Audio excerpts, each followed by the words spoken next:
Nessa confusão toda aí de trabalho e tal, ela resolve se catar papel para sobreviver, reciclável, né? E habita uma das primeiras favelas surgidas aqui na capital, que foi a favela conhecida como Favela do Canindé, que margeava o Rio Tietê, ali próximo de onde hoje é o Campo da Portuguesa, né, o Campo da Portuguesa. E que do outro lado, na outra margem do Tietê, ficava o Lixão, onde hoje a gente conhece como rodoviária, o terminal rodoviário do Tietê. Então lá habitou essa primeira favela, e entre a década de 40 e 50. Nessa época, São Paulo tinha gente muito pequena de moradores de favelados, né? Há cerca de 50 mil favelados e tal.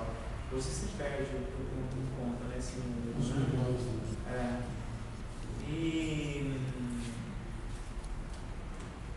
E aí ela foi morar ali junto com muitas pessoas que viviam e experimentavam o amargo sabor do desenvolvimento, sabe? Esse desenvolvimento que projetava o Brasil como um país do futuro, mas que escondia todas as pessoas que viviam na sola do que esse desenvolvimento proporcionava, sabe? Carolina Maria de Jesus, assim como outras pessoas, outros migrantes, eram esses deserdados do desenvolvimento. Durante cerca de 15 anos, quase 20 anos, Carolina Maria de Jesus não parou de escrever. O barraco onde ela morava, na Rua 9, na favela do Canindé, havia pilhas e pilhas de cadernos onde ela escrevia. Ela tinha um material muito múltiplo, muito diverso, que tinha escritos desde poemas, contos, romances, e tinha uma parte de cerca de uns 35 cadernos onde ela escrevia o seu diário, o diário do seu dia a dia. Esse diário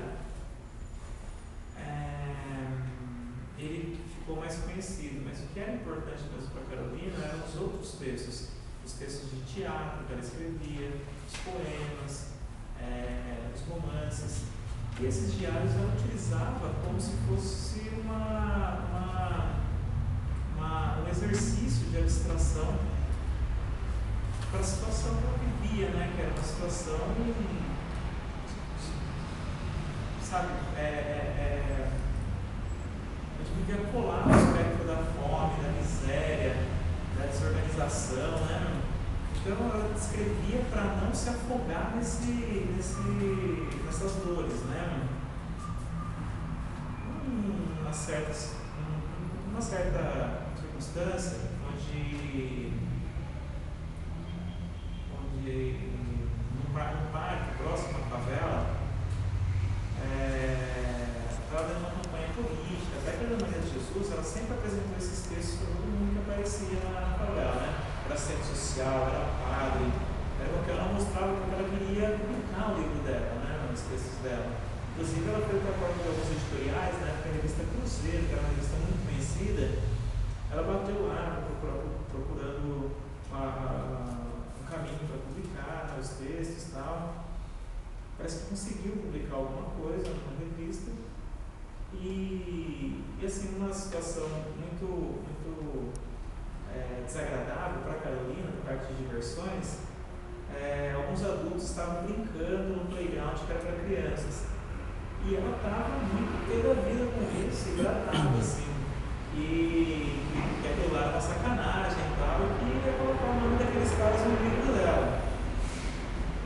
Aí tinha um jornalista que estava fazendo uma matéria. Esse jornalista, chamado Laudário Dantas, na época era um jovem jornalista, abordava sempre questões sociais, políticas, tal. Ele ouviu Carolina Maria de Jesus falar e colocaria o nome dessas pessoas no livro.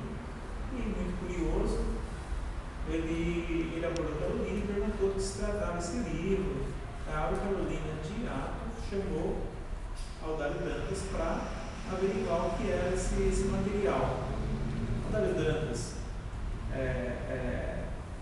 quando chegou à casa de Carolina, deu de cara com todo aquele montante de cadernos e tal, e o que despertou a curiosidade e o interesse de Audálio Dantas foram os cadernos onde ela escrevia os diários. Isso faz muito sentido, né? Porque como ele era um jornalista social, tal, né? Então isso daí para ele vinha como um testemunho, um desabafo da pessoa, uma pessoa naquela condição. E ele falou, vamos publicar isso. Isso é bom. Carolina não queria publicar aqueles textos, ela queria publicar outros textos, que ela julgava como textos literários, textos que ela fazia por prazer e tal, né? Por deleite. Mas ele achou que era importante fazer aquilo e ela não perdeu a oportunidade de publicar, porque era o que ela queria. Ela tinha um projeto literário, ela tinha um projeto de ser escritora e vai publicar. Isso aí tá bem, né? Não, e aí o projeto de ascensão social caminhava junto, né? Porque aí a gente entra, aí o que foi o que eram esses cadernos, esses diários? Esses diários, eles narravam o dia a dia de Carolina Maria de Jesus, mas os textos que eram escritos eram textos curtos, mas textos altamente reflexivos, né? Então, esses trechos, assim, são dias, né? Então, dias, se você vai ler, no máximo tem 10 linhas um dia, 10 linhas escritas e tal. Então, são altas reflexões da autora que fala sobre a própria condição humana, sabe? Eu acho que tem acertos que são muito filosóficos, sabe? De pensar valor, de pensar princípio, de pensar o lugar que a gente ocupa nesse mundo e tal. Posso só ler, pegando como remate esse texto? É um pequeno dia dela, 12 de novembro. Isso foi 8 e 59. Eu ia sair, mas estou tão desanimada. Lavei as louças, varri o barraco, arrumei as camas. Fiquei horrorizada com tantas pulgas. Quando eu fui pegar água, contei para a dona Angelina que eu havia sonhado que tinha comprado um terreno muito bonito. Mas eu não queria ir residir lá, porque era litoral e eu tinha medo dos filhos caírem no mar. Ela me disse que só mesmo no sonho que podemos comprar terrenos. No sonho eu via as palmeiras se inclinando para o mar. Que bonito! A coisa mais linda é o sonho. Achei graça nas palavras da dona Angelina, que me disse a verdade. O povo brasileiro só é feliz quando está dormindo. Esse é um outro texto que eu quero lembrar, que é o seguinte, assim, no dia 7 de junho, quando o arco-íris surgia, eu ia correndo na sua direção, mas o arco-íris estava sempre distanciando, igual os políticos distantes do povo. Eu cansava e sentava, depois começava a chorar. Mas o povo não deve cansar, não deve chorar, deve lutar para melhorar o Brasil e para os nossos filhos não sofrer o que estamos sofrendo. Eu voltava e dizia para a mamãe: o arco-íris foge de mim. Nós somos pobres, viemos para as margens do rio. As margens do rio são os lugares do lixo dos marginais. A gente da favela é considerado marginais. Não mais se vê os corvos voando às margens do rio, perto dos lixos. Os homens desempregados substituíram os corvos. É isso que eu quero dizer quando eu falo que os trechos do dia a dia vêm carregados de uma alta reflexão. Só que não só uma alta reflexão, não só discute os problemas e tal, mas ela traz também um quê de genialidade poética. Quando ela usa a metáfora do arco-íris para simbolizar que era a felicidade, ou alcançar alguma coisa melhor para si e tal, né? Ela usa de um recurso que é muito interessante, nesses recursos metafóricos e tal. E quando ela relaciona a coisa do arco-íris que está sempre distanciando, ela associa com os políticos, né, que também estão sempre distantes do povo, né? E essa distância, uma distância que não é uma distância física, né? É a distância porque esses aí têm o poder de trazer, de certa forma, a felicidade, né?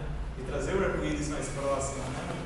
Então, tem um quê de genialidade, genialidade poética, assim, e há de se considerar, né?